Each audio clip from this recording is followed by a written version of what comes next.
Olá, meus prezados, sejam muito bem-vindos, pois está começando mais um Universidade e Comunidade, um programa produzido numa parceria entre a Universidade Federal de São Carlos, Campus Araras, e a Câmara Municipal de Araras, no estado de São Paulo. Vamos ao ar regularmente pela TV Câmara, mas você pode nos acompanhar também no YouTube, acesse youtube.com.br, digite Universidade e Comunidade, lá você encontrará todos os nossos programas. Este é o de número 40. O 40º programa pode ainda ser comentado no facebook.com.br/Universidade e Comunidade. Acesse e dê sua opinião sobre o nosso trabalho. Este é um projeto de extensão feito entre a UFSCar e a Câmara, como dito, que tem o firme propósito de aproximar a universidade da comunidade. Assim começamos aqui em Araras, mais especificamente o nosso programa inédito vai ao ar às sextas-feiras às 19h30, com reprises que acontecem às terças e domingos às 19h30 e quarta-feira às 20 horas, ok? Muito bem. Stefano, como vai? Tudo bem? Tudo bom, Josivaldo? Boa noite. Como as coisas? Tá tudo bem. Um prazer estar de volta ao programa. Igualmente, é um prazer estar aqui contigo. E hoje recebemos para a nossa entrevista da semana o Fernando Azevedo. É isso, Fernando? Isso. Tudo bem, Fernando? Como vai? Tudo bom, professor? Obrigado pelo convite. Nós aqui agradecemos, é um prazer te receber aqui. Muito obrigado. E como fazemos sempre, vamos para os nossos destaques da semana. Comecemos com o Stefano. Muito bem. Hoje eu vou falar sobre um anúncio do governo dessa semana, que aconteceu na quarta-feira. O governo anunciou a redução da meta do superávit primário. A presidente Dilma Rousseff, nessa quarta-feira, anunciou a redução da meta do superávit primário, que baixa de 1,1% do PIB para 0,15% nesse ano de 2015. Mas primeiro, antes de dar as notícias completas, o que seria o superávit primário? Quando o governo ele obtém um superávit, significa que ele arrecadou mais dinheiro do que gastou, ou seja, o governo estaria economizando dinheiro. Então, o superávit primário é a economia que é feita pelo governo para pagar a dívida pública. E esse indicador é bastante considerado, ele é muito importante para avaliar a capacidade do país em honrar os seus compromissos. E uma segunda questão, qual seria o objetivo do governo, por que ele está reduzindo essa meta, e que objetivos ele pretende alcançar. Nesse caso, eu vou ler um trecho aqui que foi retirado do site da BBC Brasil, onde ele explica até com uma contextualização, aqui, um breve relato histórico. A meta menor reflete a dificuldade do governo em equilibrar as contas públicas, no momento que a arrecadação de impostos diminui, mas os gastos públicos continuam altos. Voltando um pouco no tempo, o Brasil viveu anos de alta arrecadação por motivo como a elevação internacional no preço dos commodities, aquecimento do mercado consumidor interno e um baixo nível de desemprego. Os gastos dos países aumentaram, mas até então isso não era um problema, Quando esse boom passou e houve a retração da atividade econômica, essa conta começou a ficar clara. Reduzir gastos é difícil e algumas medidas fiscais têm encontrado dificuldade em passar pelo Congresso. Isso quem explica é um analista de tendências e consultoria, Fábio Klein. Ao cortar gastos, na verdade, a equipe econômica ela tenta reduzir a receita do governo em relação às despesas e assim sinalizar que o país tem capacidade de pagar as dívidas. E por final, eu acho que até vou deixar para o Josivaldo comentar uma questão. Que consequências teria essa redução do superávit das contas do governo para o país? E agora, José, como é que vai ficar? Estamos no meio do ano. A situação é mais ou menos o seguinte: imagina você que está em casa, você se compromete com os seus credores a economizar um valor X até o final do ano. Quando chega no meio do ano, você vai até esses credores e diz o seguinte: eu não consegui economizar nada. Isso foi o que aconteceu por esses dias com o governo, e agora, faltando esse resto de ano, o governo diz o seguinte: nós vamos economizar um pouquinho só.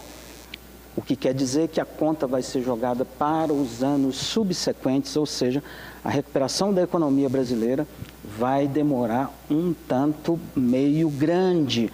Nós, Stefano, tínhamos comentado aqui, em outras oportunidades, nesse primeiro semestre, que a economia poderia recuperar, pelo que nós tínhamos lido, por volta de metade do ano que vem, metade de 2016. Mas e agora? Ai, não acredito muito mais nessa possibilidade.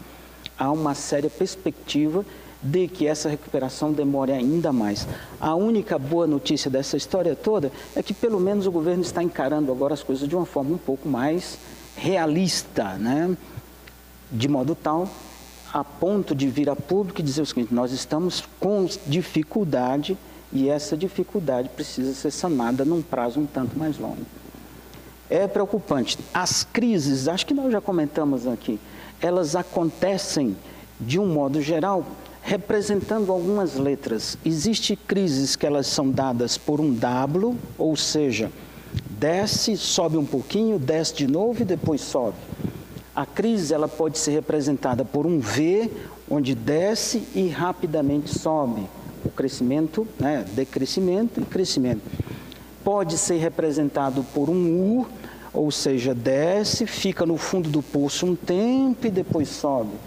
E pode ser representado por um L, onde nós temos uma descida e depois ela fica embaixo e fica embaixo. O que é que nós estaríamos vivendo? Você que está em casa, qual é a nossa situação? Um V certamente não está sendo, né? É muito provável que nós vivemos aí um U, ou seja, nós descemos, aonde é o fundo do poço nós ainda não sabemos, e a grande pergunta é: até onde nós iremos e quando nós nos recuperaremos para que o país, de fato, volte a crescer? O fato é que nós estamos empobrecendo no meio dessa crise. O brasileiro está ficando com mais e mais dificuldades e vivemos uma taxa de desemprego muito alta. Nesse anúncio do governo, né, basicamente o governo que assina que essa dívida vai ser longa para pagar, inclusive durante os 4 anos, né, porque tem uma previsão que no próximo ano o superávit cresça 0,7%, depois no ano seguinte 1,3%, e a intenção é que no último ano do mandato o superávit seja de 2%. Se isso caminhar conforme essa previsão inicial. Entendendo que tudo isso foi reajustado esses dias, Esses dias. Que eles tinham uma previsão muito maior. Sim. Né? Ah, meu amigo, a situação não está fácil, a inflação está alta, o crescimento, a perspectiva é de termos menos 1,5% ou menos 2%, quer dizer, quanto pior fica esse número, mais grave vai ficando a situação. O ambiente político não é bom, o governo está fragilizado, e aí nós temos uma série de dificuldades mesmo. No que tange a inflação, a única boa notícia que eu tenho para dar aqui é que o preço do maxixe caiu. Stefano, você come maxixe? Não vou ser beneficiado. Não vai ser beneficiado, infelizmente, porque cebola e tomate, por exemplo, estão nas alturas. Que terrível. Muito bem? Muito bem, Josivaldo. Podemos seguir? Eu tenho aqui, no meu destaque da semana, rapidamente, um trecho, um resumo, na verdade não é um trecho, é um resumo de um texto do Luiz Fernando Veríssimo intitulado EPA. O Luiz Fernando Veríssimo fala no seu texto a respeito de situações onde, no filme 2001, Uma Odisseia no Espaço, existe um monólito que foi colocado na Lua ou em Marte, não me lembro agora, e quando a população atingisse esse monólito, a população da Terra, significaria dizer que a barbárie começaria, e ali era um ponto onde haveria um equilíbrio entre o momento em que a civilização deixaria de existir. Ele fala também no texto o seguinte: imagina nos anos 20 e 30, um judeu vivendo na Alemanha, se ele tivesse um monólito que definisse quando a barbárie naquele país começaria, provavelmente pouparia a vida de judeus. E ele fala o seguinte, que no Brasil de hoje, nesse momento de crise que nós comentamos agora, se nós tivéssemos um monólito que definisse o seguinte: epa, nós não podemos passar deste ponto. O país precisa voltar à sua condição de civilidade, à sua condição de equilíbrio econômico, social, econômico, financeiro, político. E aí ele, no texto, propõe um monólito, por mais ridículo que seja, como ele mesmo diz, e ele propõe um monólito. Sabe qual é o monólito do Luiz Fernando Veríssimo? Nós não vamos falar aqui, você vai precisar acessar o texto em casa, procure na internet o texto EPA de Luiz Fernando Veríssimo, que você verá qual o monólito que ele propôs, tá certo? Tá certo, Josivaldo. Tudo bem. É isso aí, vamos então. Mais alguma coisa, Stefano? Não. Oxalá Perfeito. Deus ajude que tenhamos dias melhores. E boas notícias para os próximos programas, né? Para esse segundo semestre. Vamos torcer para que isso aconteça. Muito bem, vamos para a nossa entrevista da semana. Hoje nós temos o prazer de receber neste programa de número 40 o Fernando Alves de Azevedo, que ele é engenheiro agrônomo, formado pela Universidade Federal de São Carlos, no campus Araras. Fernando, você é de onde? Sou de Mojimirim. Aqui perto. Mojimirim, sua terra também? Do lado de Mogi Guaçu. Mogi Guaçu. Ok. Ele fez mestrado em Agricultura Tropical e Subtropical pelo Centro de Citricultura Instituto Agronômico, não é isso? E doutorado em Fitotecnia pela Exalc USP de Piracicaba.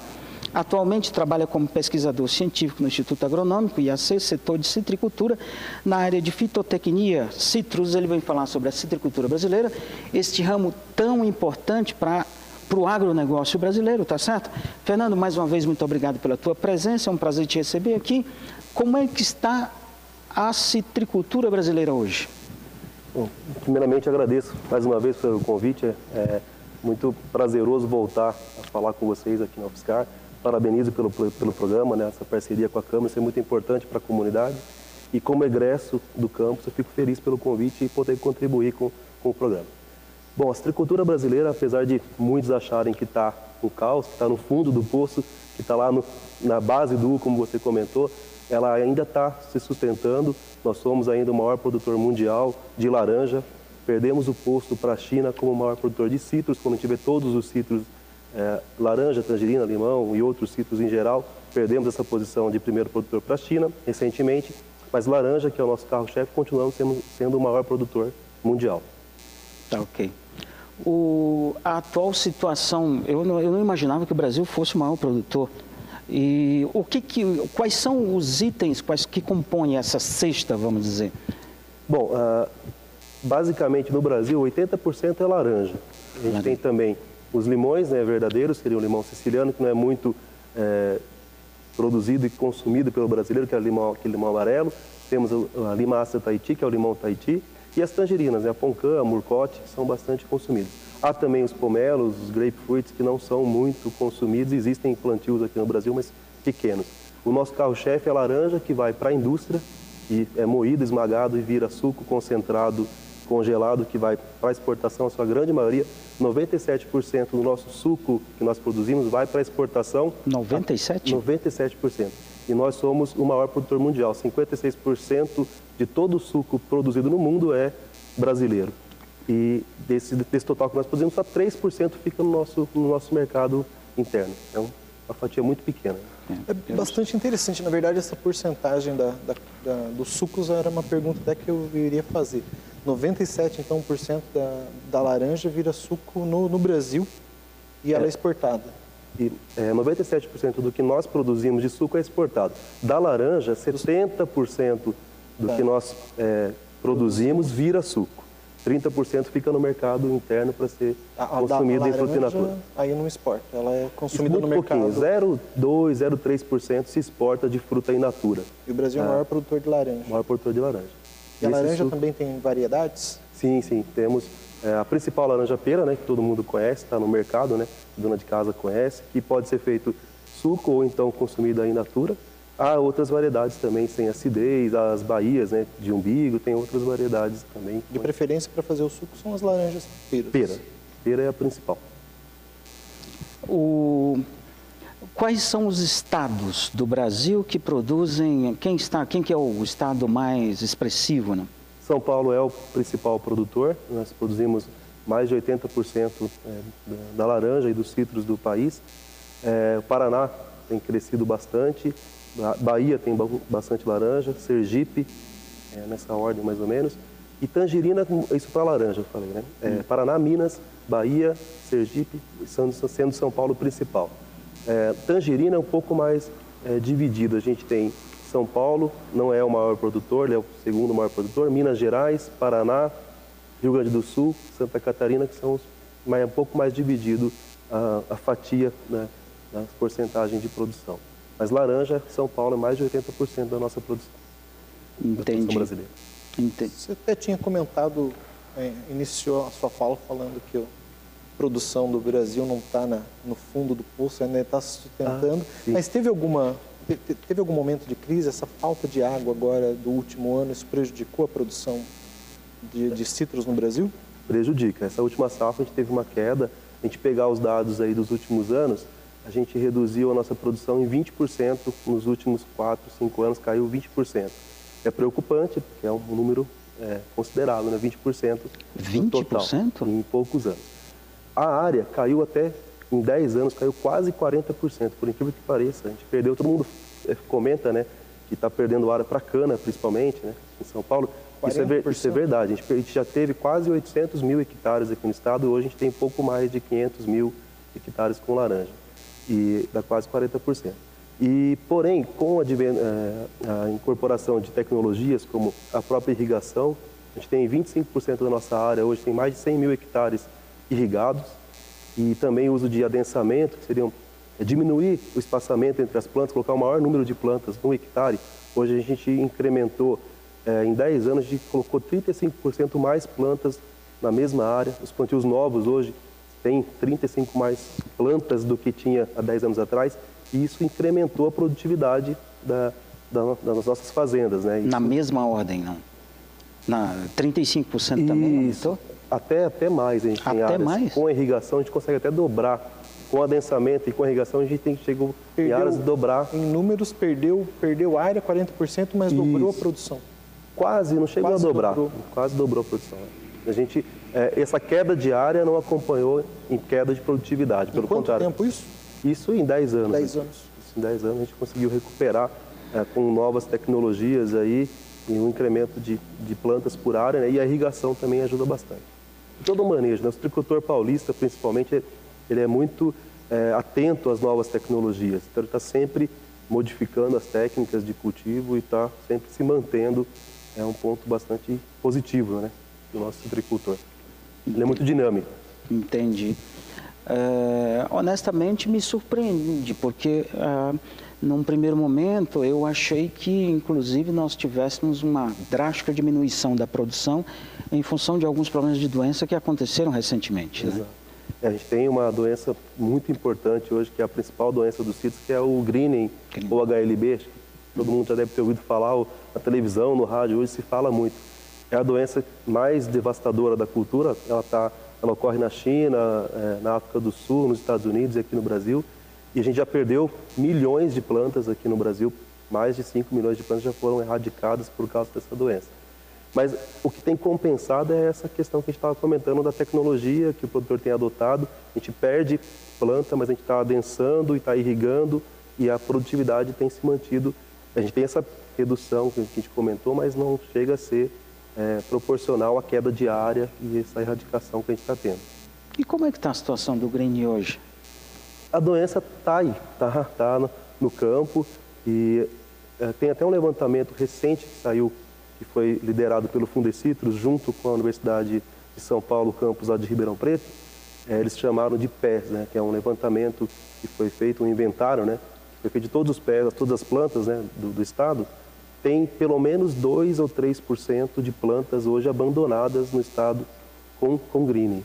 São plantas que não são produtivas, que têm greening, que pela legislação deveriam ser erradicadas. A legislação estadual e federal pede que se erradique essas plantas, e muitas vezes o produtor acaba, por não ter condição de estar erradicando, vai abandonando, o que é um problema que serve de inóculo para estar infectando os pomares vizinhos, claro, que estão sadios. Né? A gente já foi erradicado muita coisa, mas tem coisas ainda para ser erradicado. Muito bem. Quem compra o nosso suco? Nosso suco, principalmente, o brasileiro acha que o americano consome o nosso suco também, mas quem é o nosso maior mercado consumidor é a Europa, né? O mercado comum europeu, né? 70% do nosso suco vai para a comunidade europeia. Vai para Roterdã, para a Holanda, e é distribuído por toda a Europa. 15% vai para o mercado americano, que é nós somos o maior produtor mundial de suco, 15% para o mercado americano é uma fatia considerável para um país só, né? E o restante vai para a Ásia, principalmente para os países do Oriente Médio países ali que têm uma vocação para turismo, né, para abastecer os hotéis daquela região do Oriente Médio. Então, esse é mais ou menos o destino do nosso suco. Eu estive nos Estados Unidos na semana passada, especificamente na Flórida, né? E tomei bastante suco de laranja, né? E eu gosto muito um dos meus lugares que eu frequento nas minhas viagens é supermercado, né? Porque você vê o costume das pessoas e tal. E nós vamos ver agora, nas nossas imagens, um contrarótulo de uma embalagem de suco que eu trouxe dos Estados Unidos. E eu queria que você falasse um pouco sobre isso, porque nesse contrarótulo, como nós estamos vendo, tem uma gama muito grande de informações sobre a Flórida, mostrando o quanto é importante, promovendo, vamos dizer assim, o estado da Flórida, o suco de laranja do estado da Flórida.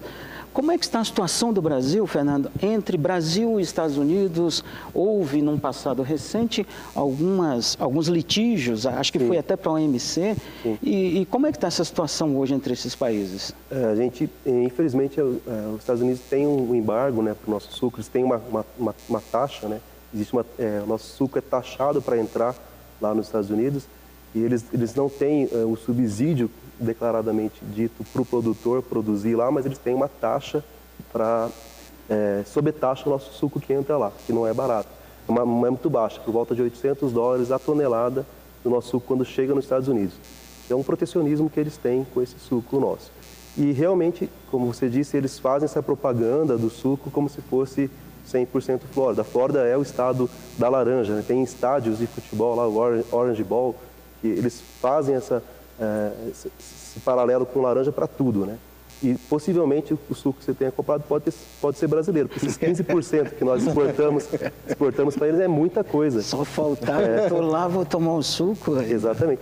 E a queda de área deles, de produção deles, é bem superior à nossa. A gente falou de 20% de queda de produção no Brasil, lá nos últimos 10 anos, 40% de queda de produção por causa de greening e outras doenças que também estão alastradas lá na Flórida. Então, eles estão sofrendo muito mais que a gente com essa falta de adoção de tecnologias e para retomar, manter pelo menos a produção deles, né? Estão com uma dificuldade grande. Compram o nosso suco, vendem com propaganda como se fossem deles. Possivelmente, eles fazem muito marketing do suco da Flórida, né? Talvez essa porcentagem de entrada do suco nos Estados Unidos de 15% da nossa produção não seja maior, talvez por conta desse protecionismo ou não? Sim, poderia ser mais. Apesar que com a crise imobiliária que ocorreu anos passados nos Estados Unidos, a queda no consumo de suco pelos americanos também foi considerável. Eles tiveram uma queda ali por volta de 20%, 25% no consumo. A Europa, um pouco menos, 12%. Isso é um contexto que todo mundo fala, caiu a produção brasileira, o produtor, né? E o preço ainda não tem reagido, porque o consumo mundial de suco tem caído. É um produto supérfluo, vamos dizer assim, e tem uma concorrência grande com refrigerantes, sucos não são naturais, aquelas águas gaseificadas, né, que são tem uma propaganda muito grande em cima disso, então a concorrência é grande com o suco, então tem caído um pouco o consumo, infelizmente. Uma pena, exatamente. A Camila Dias e o Rafael Rocha, eles fizeram uma tomada externa junto ao Centro de Citricultura, não é isso? Trazendo uma série de informações que para você que está em casa são muito úteis. Vamos dar uma olhada aí.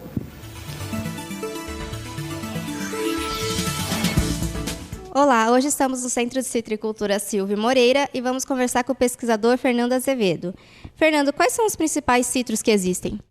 Bom, a gente tem uma diversidade grande dentro do grupo de citros. A gente tem principalmente o grupo das laranjas, né, que é o mais conhecido, temos as tangerinas, os limões verdadeiros, as lima ácidas, as limas doces, temos também os porta-enxertos, né, que são utilizados para os plantios comerciais, os pomelos ou grapefruits, e algumas mais exóticas, como, por exemplo, aquelas laranjinhas, né, conhecidas como quinquã e kumquats. Esses são os principais citros que a gente conhece. Então, esses são os principais e mais plantados? Não, esses são os principais que tem no mundo, mas os mais plantados são o grupo das laranjas, das tangerinas e dos limões. Fernando, existem variedades desses grupos e como diferenciá-los? Sim, existem. dentro do grupo das laranjas, tangerinas e os limões, que são os mais plantados e cultivados no Brasil e no mundo, é possível diferenciá-los pelo formato do fruto, pela coloração e pelo sabor. Eu trouxe aqui alguns exemplos, né? A laranja mais comum que a gente tem é a laranja pera, que é essa primeira aqui, que tem um formato mais ovalado. É uma laranja que o consumidor está bastante acostumado a encontrar no mercado, é a laranja mais plantada no Brasil. A gente tem também coisas novas que a gente está lançando aqui no Centro de Citricultura, que são laranjas com suco, uma coloração um pouco mais acentuada comparado com a laranja pera, um fruto um pouco maior, como esse caso aqui, que é um híbrido de laranja com tangerina murcote. Nós temos laranjas sem acidez, que é a chamada laranja lima, que é essa terceira aqui, muito usado para fazer suco, para criança principalmente. A laranja Bahia, que é essa daqui, que tem esse umbigo pronunciado, né? É uma fruta grande, sem sementes, bastante apreciada para consumo in natura. No caso aqui da laranja pera e esse híbrido, ele é bastante usado para consumo in natura e também para produção de suco. No caso da laranja lima, para consumo in natura e suco para criança, né? E a laranja Bahia mais para consumo in natura. A gente tem aqui uma laranja bastante interessante, que é a laranja sanguínea, que é essa que tem a polpa avermelhada, bastante interessante, rica em licopeno, antocianina, que são vitaminas importantes para a prevenção de câncer. E a última aqui, que é essa coloração mais pálida, é a laranja lima da Pérsia. É uma laranja um pouco mais pálida. Então, dentro do grupo das laranjas, seriam essas principais. No grupo das tangerinas, quem reina é a Poncã, né? A Poncã é a variedade mais conhecida, é fácil de descascar. É um conceito interessante para o consumidor entender. Laranja se descasca com faca, com canivete. Tudo que se descasca com a mão, nós chamamos de tangerinas. É fácil de tirar a casca com a mão. Mas nem tudo é uma tangerina verdadeira, que seria da espécie tangerina. No caso da Poncã, ela é uma tangerina verdadeira. Ela pertence ao grupo tangerina e é uma espécie do grupo tangerina, que descasca fácil. A murcote, que é a segunda aqui, ela tem a casca mais aderida, um número um pouco maior de sementes, não é tão fácil de descascar. Ela não é uma tangerina verdadeira. Ela é um híbrido entre tangerina e laranja. Por isso essa característica de soltar a casca, mas nem tanto quanto a Poncã. A gente tem frutas um pouco menores, como essa, que são as mexericas, aquelas que o consumidor deve conhecer mais como fedidinha, que você descasca e fica o óleo grudado na mão, tem um cheiro característico, né, dessa mexerica. São frutas menores, essas duas aqui. E alguns híbridos interessantes que nós temos, como esse mais avermelhado, que é uma clementina com Poncã. Tem uma coloração bastante interessante, que o mercado consumidor está começando a aceitar. Aqui a gente tem um tângelo, que também é um híbrido de tangerina com pomelo, com uma característica bastante interessante de coloração e sabor bastante acentuado. E essa fruta maior é um híbrido também de tangerina com laranja Bahia, por isso esse tamanho maior comparado com as demais, por ter sangue de laranja Bahia, que é um fruto bastante grande. Interessante dessa fruta é que não tem sementes, é uma fruta sem sementes, isso é bastante interessante e apreciado pelo mercado consumidor. No grupo dos limões, eu trouxe 3 espécies aqui para mostrar para vocês. O limão verdadeiro é o limão siciliano, que é esse limão alaranjado, que tem esse umbigo pronunciado e uma coloração um pouco mais pálida do que o limão Tahiti que a gente está acostumado. Esse é o limão que o mundo inteiro conhece, que é o limão verdadeiro, o limão siciliano ou o limão italiano.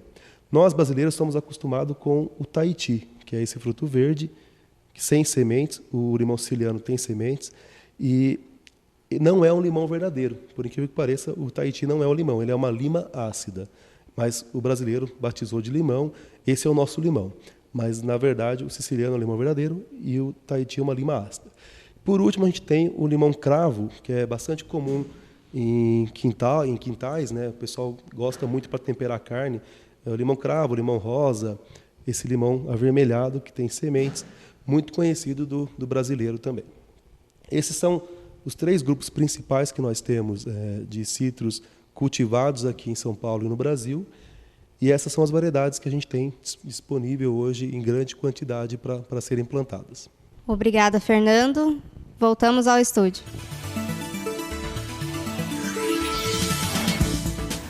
Beleza. Fernando, a respeito Agora eu vou fazer uma pergunta do limão, né? Como é que está o plantio de limão? Por que é tão caro o limão? O que acontece com o limão? Onde planta limão? Por que... Quando você fala limão, você está falando o siciliano ou o Tahiti? Ai, Jesus! Porque a gente tem o limão siciliano, que é aquele amarelo, né? Sim. O limão italiano, siciliano, tem aquele umbigo. Esse é o limão verdadeiro. E o Tahiti, que é o verde, que na verdade é uma lima ácida. Está falando da lima ácida? Da lima ácida. Se eu chegar em casa, chamar de lima ácida agora. O brasileiro chama a lima ácida de limão erroneamente, porque botanicamente falando é uma lima ácida. Ele não tem sementes. A situação do limão, ele tem crescido, os plantios têm crescido bastante. Ele mostra ser um pouco mais tolerante ao green, ao HLB.